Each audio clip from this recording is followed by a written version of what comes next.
Hello, friends, and welcome back to Stories About Entitled People. Let's kick off today's video with a story in which our OP spent 10 years running a hotel's restaurant and bar, covering shifts, training staff, and keeping the place afloat, only to be called in one morning and told he was fired for tardiness. But before we begin, best way to support our channel is to leave comments, like, and subscribe with a turned-on bell so you don't miss the new video every single day. Here we go. They fired Jake after 10 years. He took the menu with him. My friend, let's call him Jake, was the general manager of a boutique hotel with an attached restaurant and bar. He'd worked there for 10 years, not just clock in, clock out type of work, real blood, sweat, and tears dedication. He ran the place like it was his own, covered shifts when staff quit midweek, smoothed over screaming guests, hired, trained, and lost good people because the ownership refused to pay competitive wages. You know, the classic tale of a hands-on manager propping up a place while the owners treat it like a hobby project and still expect Michelin star results. Jake had weathered every storm, every holiday rush, every Sunday brunch from hell, and kept the place running with duct tape and sheer willpower. And how did they repay him? By firing him out of nowhere. He got called into a meeting last week. No warning, no heads up, just a vague, "Can you swing by the office for a second?" When he walked in, the regional VP and the owner's nephew, some guy who had consultant written all over him, were waiting. They hit him with, "We've noticed a pattern of tardiness lately. We need to let you go effective immediately." Jake said he was floored. Not because he didn't see it coming, but because they didn't even try to make the lie sound good. He'd been there at 7 a.m. every Saturday for the last 5 years, and they had the audacity to call him late? The truth, they'd already found his replacement, some fresh out of hospitality school guy who'd worked for 30% less and thought spreadsheets and buzzwords were more important than knowing how to unclog a commercial kitchen drain. They just needed a reason to push Jake out and justify it to HR. Now, here's where it gets interesting. In their rush to eject him from the building, they walked him out without revoking his access to the hotel's POS, point of sale system, and Jake, being Jake, still had full manager-level credentials. For the uninitiated, the POS is the beating heart of any restaurant or bar. It's where every item is stored, every menu programmed, and every transaction run through. No POS, no business. So what did Jake do? That night, after he'd gone home and cooled off over a couple of whiskeys, he logged into the system remotely. Then he began deleting, slowly, methodically, with the calm and precision of a man who'd spent a decade building the menu himself. One by one, he erased every single button. Every breakfast item, gone. Every sandwich, steak, and salad, deleted. Every beer, wine, and top-shelf liquor, nuked. He didn't just disable them. He didn't hide them. He deleted them from the POS infrastructure entirely. The next morning, chaos erupted. We're talking full dining room, full bar, weekend brunch rush, and no one could ring up a single item. Servers were standing at terminals staring at blank screens. Bartenders couldn't find basic mixers. The poor new manager was apparently flipping through paper menus, trying to reconstruct the whole thing with zero knowledge of what went where or what button used to say Eggs Benedict. They had to shut down restaurant operations for the entire day. Couldn't take orders, couldn't close checks, couldn't even split a bill. I heard they resorted to writing tickets by hand before they just gave up entirely. Meanwhile, Jake ignored the flood of angry calls and texts, 10 at last count. We were sitting at brunch when his phone buzzed again, and he just grinned and flipped it over. "Still no voicemail," he said. "They must be real mad." Within 48 hours, they had someone rebuild the menu from scratch, but apparently whoever they tasked with it didn't have a full inventory list or pricing structure. A few regulars told us later that items were mispriced for a week straight. $14 pancakes listed for $4, a $200 bottle of wine showing up as $25. It was an unmitigated disaster. Now, our friend group has been debating whether Jake went too far. Some of us are calling it petty, others calling it legendary. Personally, I think it was beautiful. Jake didn't steal anything, didn't damage property. He just removed work he'd done on his own time with no contract stating it was proprietary. You treat someone like they're disposable after 10 years, you don't get to act surprised when they leave without smoothing the path for you. And let's be honest, if you fire someone and forget to revoke their admin access, that's not sabotage, that's natural consequences. Jake since landed on his feet, took a short sabbatical, reconnected with his family, and is currently being courted by another hotel group that actually respects experience. The boutique spot, meanwhile, still hasn't recovered its glowing Yelp reviews. So was it petty? Maybe, but it was also perfect. Real petty revenge would have been to randomly delete one button a day or week, then change the price charged on a different day or week. It'd take them longer to figure out because they'd think it was a bug.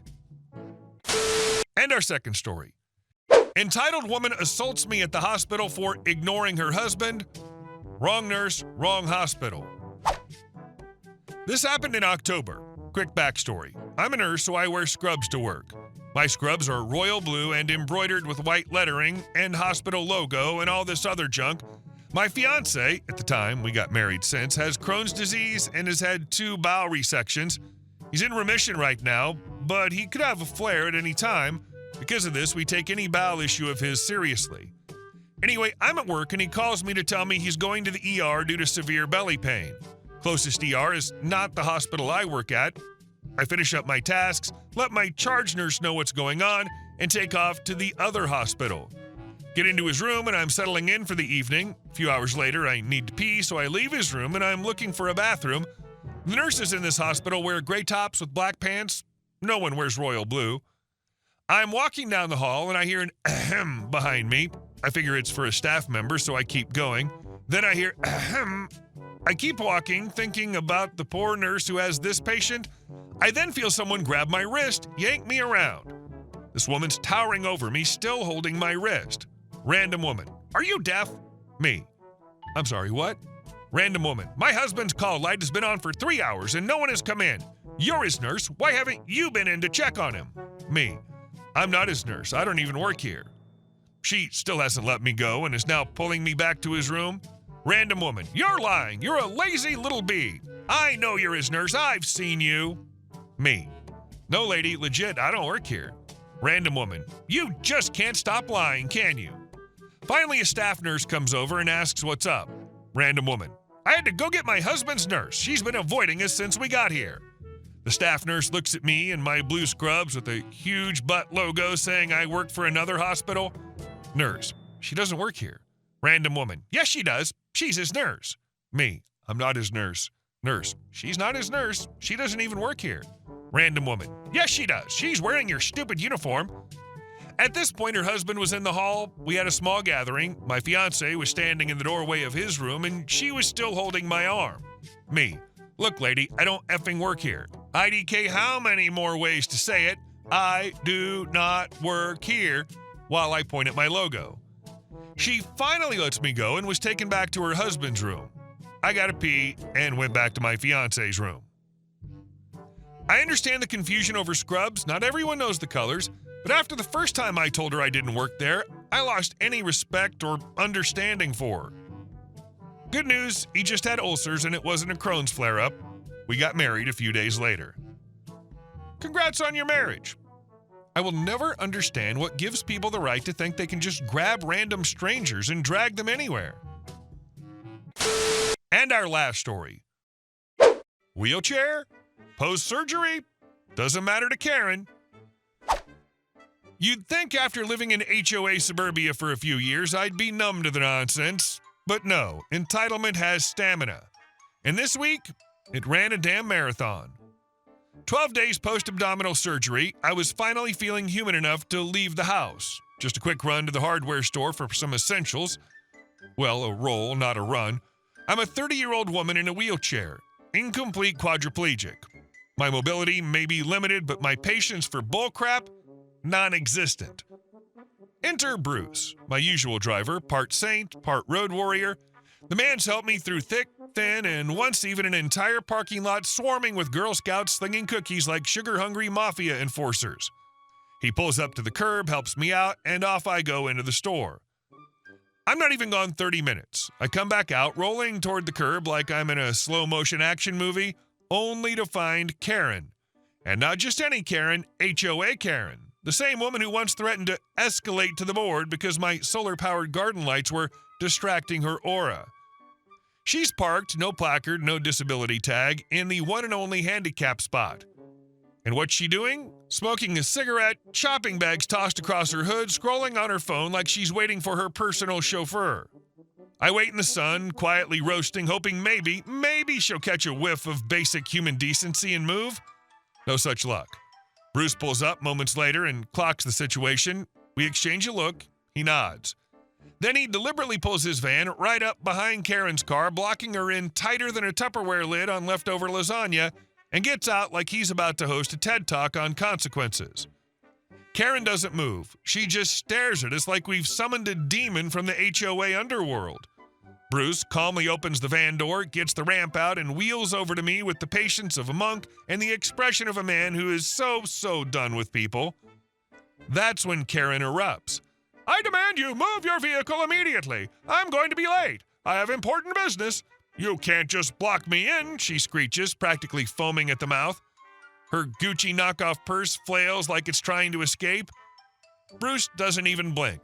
"Ma'am," he says in the calmest tone I've ever heard in my life, "you're illegally parked in a handicapped space. If anyone's going to be late, it's you. But I can wait as long as it takes."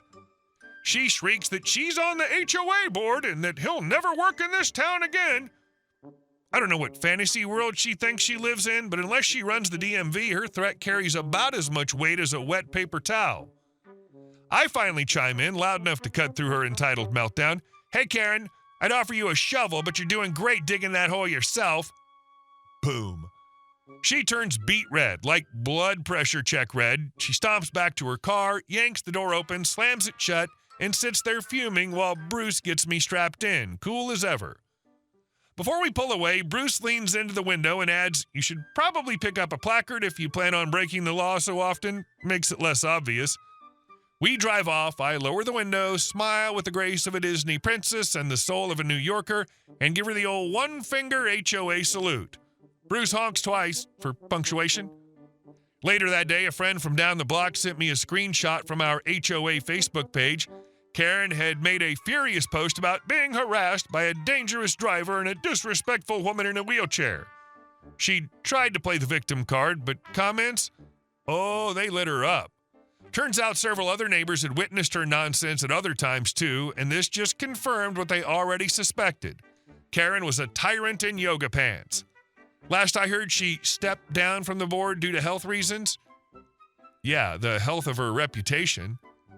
So yeah, don't weaponize your HOA power trip against disabled people in public, especially not when karma rides shotgun and his name is Bruce. Love that you didn't stoop to begging her to move, but instead let her simmer until she realized her tantrum backfired spectacularly. And her follow-up Facebook post? Classic victim card move that blew up in her face when neighbors piled on. In other words, never underestimate the power of a good handicap spot blockade and a side of righteous sass. Karen just learned that when you mess with a disabled person's parking spot, you're playing with fire. And Bruce is the hose. Hey guys, thank you all for watching the video. I'll see you in the next one.